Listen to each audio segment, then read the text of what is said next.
Netanyahu एक अत्याचारी शख्स हैं। ईश्वर ने चाहा तो नेतन्याहू को सबक सिखाएंगे। दुनिया भर के मुसलमानों से सबक मिलेगा, ये एर्दोआन कह रहे हैं। और ये वही तुर्की है जो नेटो का मेंबर है, और ये वही नेटो है जिसका अमेरिका मेंबर है, और वही अमेरिका इजराइल का सबसे खासम खास है। और उसी अमेरिका ने इजराइल के साथ मिलकर ईरान पर हमला किया। इसे कहते हैं दोगलापन।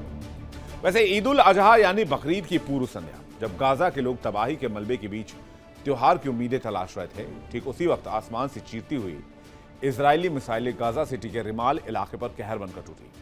एक जोरदार धमाका हुआ और पल भर में एक इमारत पूरी तरीके से खंडहर में तब्दील हो गई। यह इजराइल का वो सर्जिकल स्ट्राइक था जिसने हमास के पूरे शीर्ष नेतृत्व को हिलाकर रख दिया। इजराइल ने दावा किया कि उसने हमास के नए नवेले मिलिट्री चीफ मोहम्मद ओदेह के ठिकानों को नस्तनाबूद कर दिया है। नेताओं ने साफ कर दिया है कि शांति प्रस्ताव के पन्ने चाहे फट भी जाएं, लेकिन 7 अक्टूबर के गुनहगारों को पाताल से भी खोज कर निकालेंगे।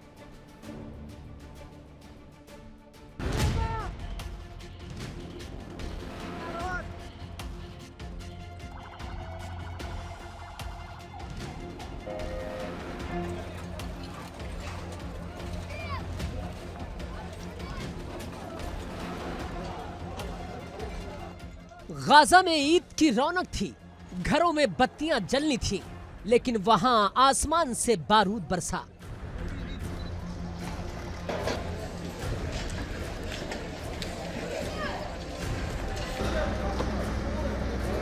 जब दुनिया त्योहार की तैयारियों में जुटी थी, तब इजराइल के लड़ाकू विमानों ने गाजा की हवाओं में मौत की गूंज भर दी।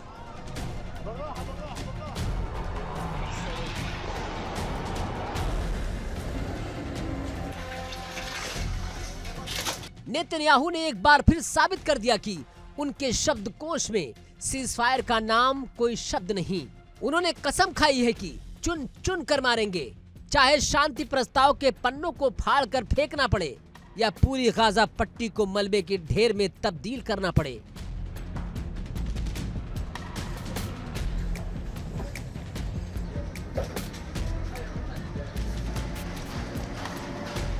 हमास ने अभी एक हफ्ते पहले ही जिसे अपनी सैन्य कमान सौंपी थी, जिसे अपनी ढाल बनाया था, इजराइल के खुफिया तंत्र मोसाद और आईडीएफ ने उसे संभलने का एक मौका भी नहीं दिया। तकरीबन 12 दिन पहले commander is all Deen Al Haddad को मार गिराया और अब नए मिलिट्री चीफ मोहम्मद ओदेह के ठिकाने को पाताल से ढूंढकर नेस्तोनाबूद कर दिया।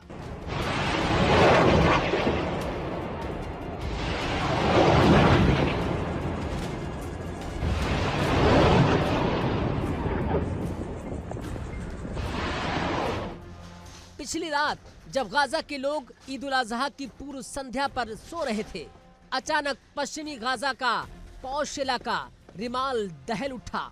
इजरायली वायुसेना के जेट्स ने 2 सटीक सर्जिकल स्ट्राइक किए। निशाना था एक अपार्टमेंट बिल्डिंग की सबसे ऊपरी मंजिल।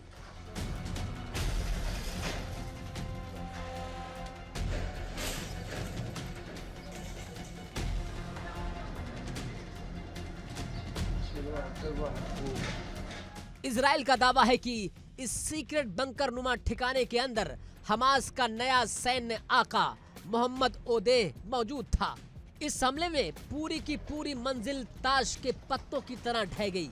गाजा के शिफा अस्पताल प्रशासन के मुताबिक मलबे से अब तक 3 शव निकाले जा चुके हैं और 20 से ज्यादा लोग गंभीर रूप से घायल हैं।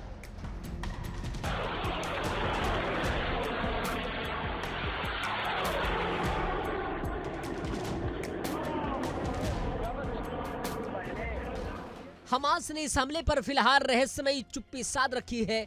उसने ना तो ओदेह की मौत की पुष्टि की है और ना ही इनकार, लेकिन इजरायली खेमे में जश्न का माहौल है।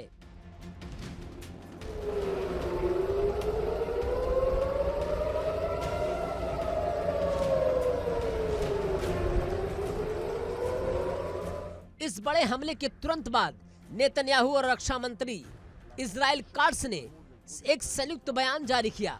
यह बयान सिर्फ एक सैन्य कामयाबी की रिपोर्ट नहीं था, बल्कि हमास के बचे खुचे लड़ाकों के लिए डेथ वारंट था।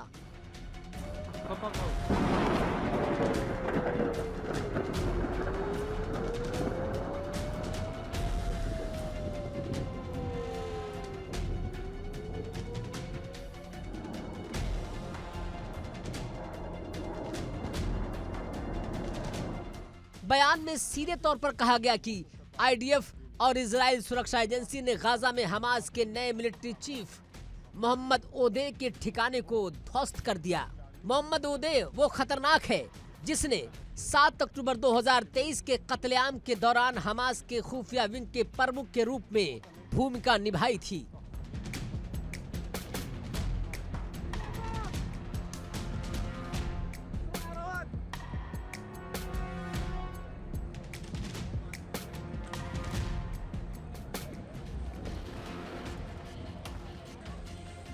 नेतन्याहू की टोली ने साफ कर दिया कि जिसने भी 7 अक्टूबर के नरसंहार में हिस्सा लिया था, जिसने इजरायली नागरिकों की हत्या की, हमारी मां बहनों का अपहरण किया, इजराइल देर सवेर उन सभी तक पहुंचेगा और उनको अंजाम तक पहुंचाएगा।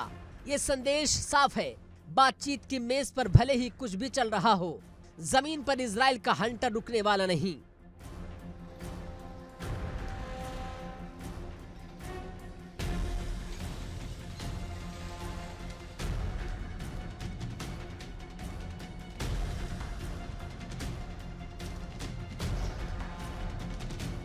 इस पूरी कहानी का सबसे दिलचस्प और हैरान करने वाला पहलू है समय का चक्र। इजराइल ने बड़ी कार्रवाई हमास के पिछले military chief is Al Deen Al Haddad को मार गिराने के ठीक 2 हफ्ते बाद ही 15 मई को इजराइल ने अल हद्दाद को ठिकाने लगाया। हमास ने अपनी सेना को बिखरने से बचाने के लिए आनन फानन में महज 1 हफ्ते में मोहम्मद ओदे को अपनी सैन्य शाखा की कमान सौंप दी।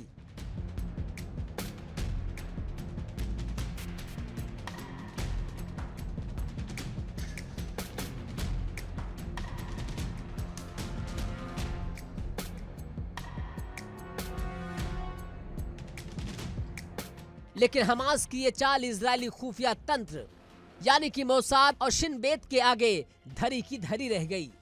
ओदे ने अभी कमान संभाली ही थी। वो अपनी नई रणनीति बना ही रहा था कि महज 12 दिनों के भीतर इजराइल ने उसके ठिकाने को ट्रैक किया और आसमान से मौत बरसा दी।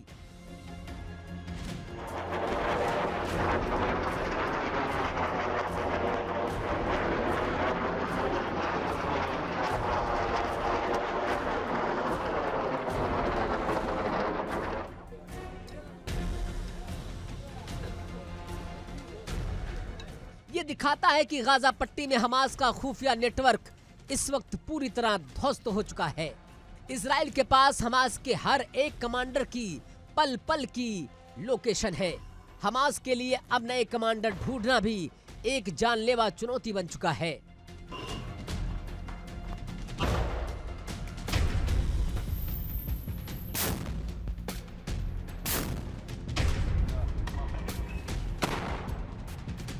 लेकिन इस चुन चुन कर मारने की कसम की एक और खौफनाक हकीकत भी है। इस युद्ध में गाजा पट्टी पूरी तरह खंडहर में तब्दील हो चुकी है। जो इमारतें बची खुची थी, इजराइल उन्हें भी हमास के कमांडर के नाम पर नेस्तो नाबूद कर रहा है।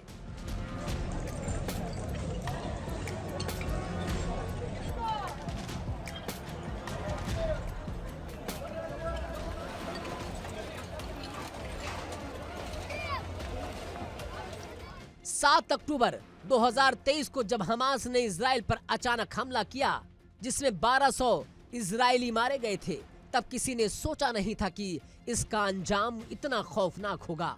उसके बाद गाजा में 72,000 से ज्यादा लोग मारे जा चुके, लाखों लोग घायल हुए। गाजा की 80% आबादी बेघर हो चुकी है। अस्पताल, स्कूल, रिहायशी इलाके मलबे के ढेर में तब्दील हो चुके हैं।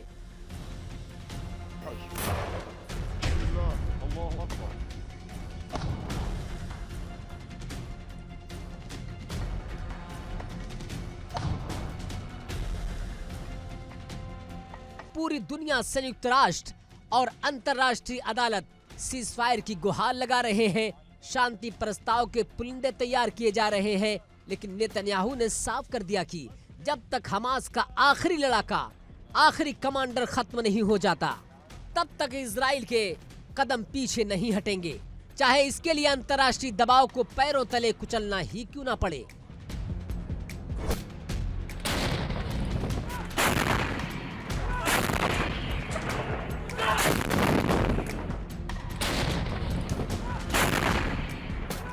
ईद की इस काली रात ने एक बात साफ कर दी है कि मिडल ईस्ट में शांति की उम्मीदें फिलहाल बहुत दूर है।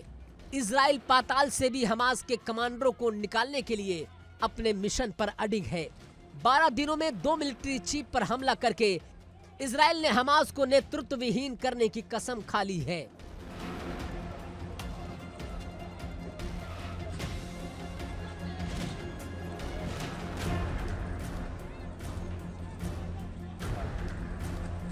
लेकिन बड़ा सवाल यह है कि क्या सिर्फ कमांडरों को मार देने से ये विचारधारा खत्म होगी या फिर इस मलबे के ढेर से नफरत और बारूद की एक नई फसल तैयार हो रही है। नेतन्याहू का मिशन गाजा तो सत्यानाश कर ही रहा है, लेकिन क्या ये इजराइल को वो सुरक्षा दे पाएगा जिसका वादा उन्होंने अपनी जनता से किया था? Bureau report, India daily.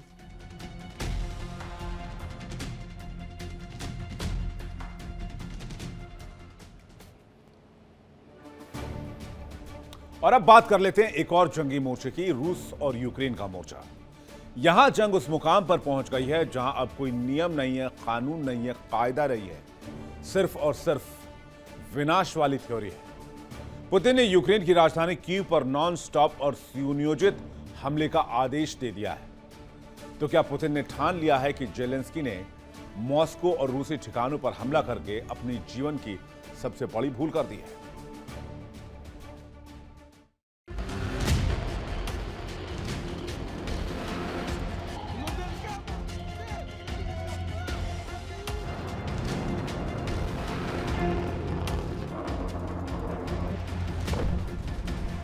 आखिर पुतिन का गुस्सा 7वें आसमान पर क्यों है? आखिर क्यों रूस इस बार आर पार के मूड में है? इसकी वजह है 22 मई की वो काली रात जब यूक्रेन के आत्मघाती ड्रोन ने रूस के नियंत्रण वाले स्टारोबेल्स्क में लुगांस्क स्टेट पेडागोजिकल यूनिवर्सिटी को निशाना बनाया। इस घातक ड्रोन हमले में यूनिवर्सिटी के 18 मासूम छात्रों की मौके पर ही मौत हो गई थी, जबकि 42 से ज्यादा छात्र जिंदगी और मौत के बीच जूझ रहे हैं। इस हमले ने पुतिन को हिला कर रख दिया। रूस ने इसे मानवता के खिलाफ अपराध और जिनेवा कन्वेंशन का सीधा उल्लंघन करार दिया। रूसी रक्षा मंत्रालय ने अपने आधिकारिक बयान में यूक्रेन की जेलेंस्की सरकार और उसकी पश्चिमी आकाओं पर सीधा हमला बोलते हुए कहा कि जेलेंस्की की मिलिट्री सरकार और उसके पश्चिमी प्रायोजकों ने अंतर्राष्ट्रीय मानवीय कानून की धज्जियां उड़ा दी हैं।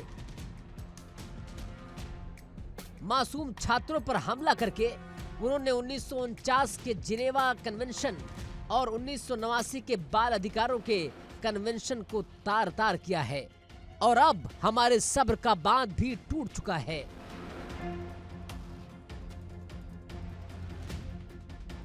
अब रूस चुप बैठने वाला नहीं है।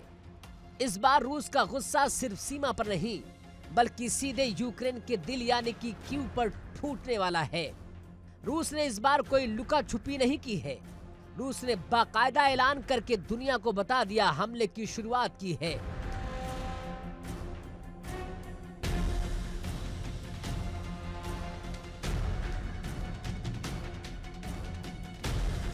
रूसी रक्षा मंत्रालय ने साफ किया कि कीव में मौजूद यूक्रेनी सैन्य औद्योगिक परिसर यानी कि मिलिट्री इंडस्ट्रियल कॉम्प्लेक्स पर सुनियोजित और सिलसिलेवार मिसाइल अटैक शुरू किए जा रहे हैं। और सबसे बड़ी बात, रूस ने कीव में मौजूद विदेशी राजनयिकों को अल्टीमेटम भी दे दिया है। पुतिन की ये चेतावनी कोई सामान्य धमकी नहीं है।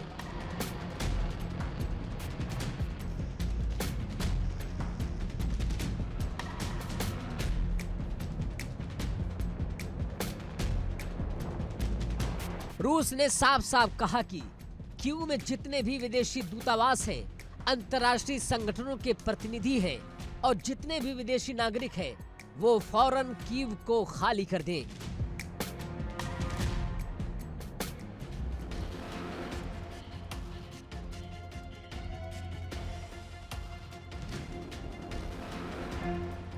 रूस के निशाने पर कीव के वो खुफिया ठिकाने और फैक्ट्रियां हैं जहां नेटो के विशेषज्ञ बैठकर ड्रोन की प्रोग्रामिंग करते हैं, यूक्रेन को खुफिया जानकारी देते हैं और रूस पर हमले के लिए टारगेट सेट करते हैं।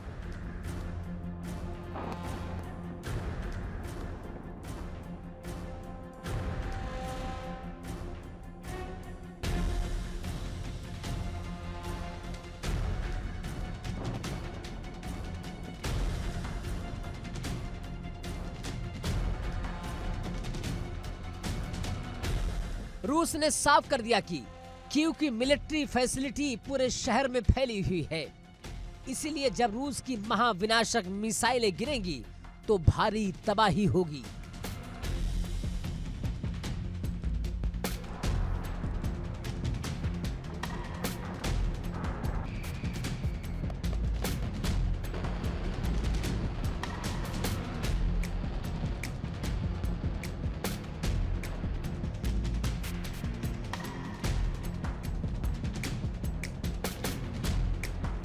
रूस ने कीव के स्थानीय नागरिकों से भी अपील की है कि वो ज़ेलेंस्की शासन के प्रशासनिक और सैन्य ठिकानों से कोसों दूर रहे, क्योंकि पुतिन के लड़ाकू विमान और मिसाइलें अब निर्णय लेने वाले केंद्रों और कमान चौकियों को मलबे के ढेर में बदलने के लिए बेताब है।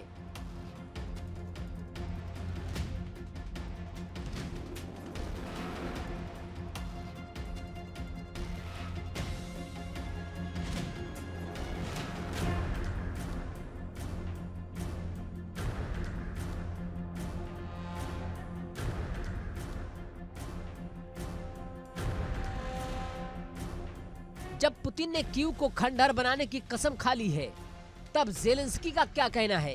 ज़ेलेंस्की का जो बयान आया है वो यूक्रेन के लोगों में दहशत पैदा करने वाला है। ज़ेलेंस्की ने साफ शब्दों में कबूल कर लिया कि यूक्रेन के पास पुतिन की मिसाइलों को रोकने के लिए हथियार नहीं बचे। ज़ेलेंस्की की ये लाचारी बता रही है कि यूक्रेन का एयर डिफेंस सिस्टम इस वक्त पूरी तरह पंगु हो चुका है।